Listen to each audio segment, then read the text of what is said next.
Because, Honorable Speaker, you remember in the run-up to the impeachment of the former Deputy President, I quoted a good friend of mine who described somebody as having a very black heart. And I dare add today, this is not just a man with a black heart, but a very dark soul. And a dark soul, Honorable Speaker, to the extent that this man believes that the death of Kenyans, the bloodshed that this country witnessed in 2007, as unfortunate as it was, Honorable Speaker, that he can equate the death and bloodshed that was occasioned on innocent Kenyans as a Christmas party. This, Honorable Speaker, tells you that this is indeed a man with a very dark soul. Honorable Speaker, you may have a dark soul and believe in death and celebrate death, the death of innocent people, as if it is a Christmas party, as you say, and anticipate that even after the next elections, there will be more bloodshed, Honorable Speaker. And I said over the weekend, Honorable Speaker, when you harbor such thoughts, such dark thoughts, such black thoughts, such evil thoughts, you do not deserve to be a leader anywhere, Honorable Speaker. You do not deserve to be a leader anywhere. Honorable Speaker, this is somebody who now pontificates as if he's God. You heard him over the weekend telling artists who sought his help when he was holding high government office to sort out the issues that they have had with their copyright issues with the Skiza tunes. But he had no time for them. But now he wants to commandeer who they will sing to, what songs they will sing, when they will sing, and how they sing, Honorable Speaker. That unless they are singing songs of praise to him, they should not perform. Daring that even businesses, Honorable Speaker, owned by entrepreneurial, hard-working Kenyans, very good entrepreneurs who have established clubs, that now he's inciting Kenyans to storm those clubs and destroy them because an artist who he does not like is performing in that club, Honorable Speaker. This is a height of evil minds and evil thoughts by an evil man who sees nothing good in this country except that which satisfies his insatiable greed. Greed that even public coffers could not satisfy, Honorable Speaker. You have seen him admonish other leaders because of empowerment programs that are empowering the same people who we advance a bottom-up transformation, economic transformation agenda, Honorable Speaker, because they are being supported by leaders now who are utilizing resources in the right way.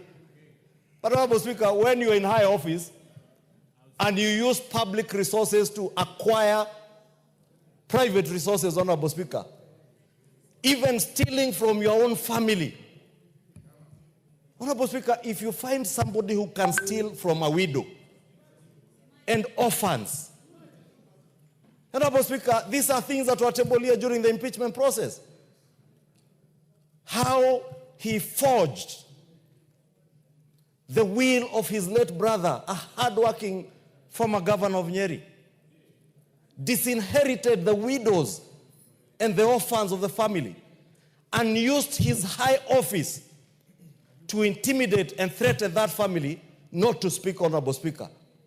Thank God that this House rose to the occasion to save not just that family, but the country against the machinations of a very evil and dark soul, Honorable Speaker. Honorable Speaker, I'll take you back to the events of last year.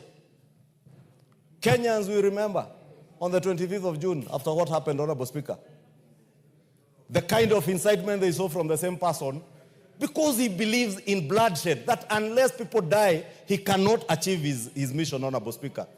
Let us say, Honorable Speaker, from the floor of this House, no other Kenyan will die to satisfy the insatiable greed of a dark man with a dark soul and a very evil mind, Honorable Speaker. And no Kenyan should ever die for politics.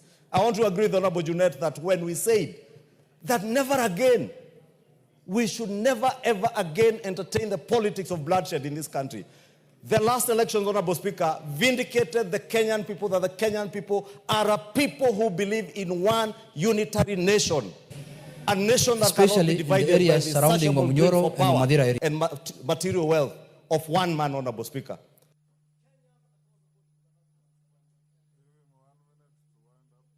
Honorable Speaker, I was saying Kenyans across the board voted for the Kenya Kwanza government.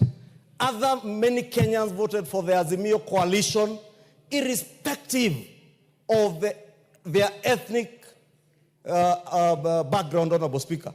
There were many Kikuyus that voted for Raila Odinga because they wanted a better Kenya.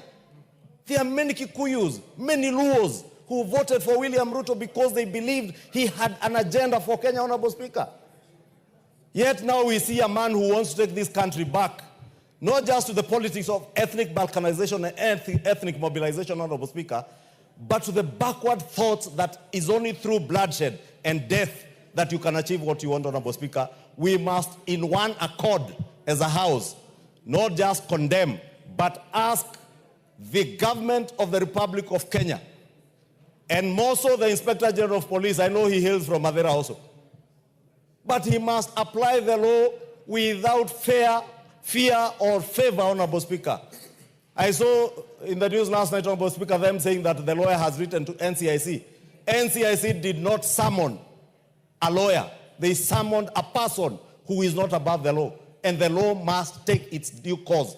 And I want to encourage the NCIC Commission to get the help of the Inspector General of Police to enforce the law as it is.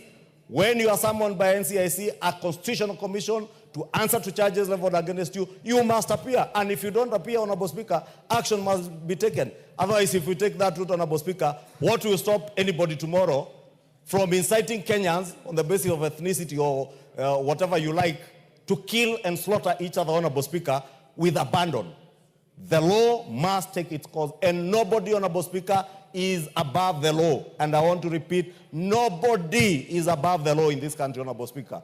Whether you are Junet Mohammed, whether you are Kimani Ichung'wah, or whoever you think you are, who the hell do you think you are that you can celebrate the death of Kenyans, calling it a Christmas party? Shame on you. Shame on you that you can describe such unfortunate incidents. And let me finish by telling you, 2027 elections, Kenyans now know you better. Kenyans now can see clearly why this House, with over 300 members, voted to impeach you. Close to 360 members voted to impeach, 284 members voted to impeach you. Because these members knew you were a danger, not just to the society and the nation of Kenya, but even a danger to yourself, a danger to your own family. Shame on you.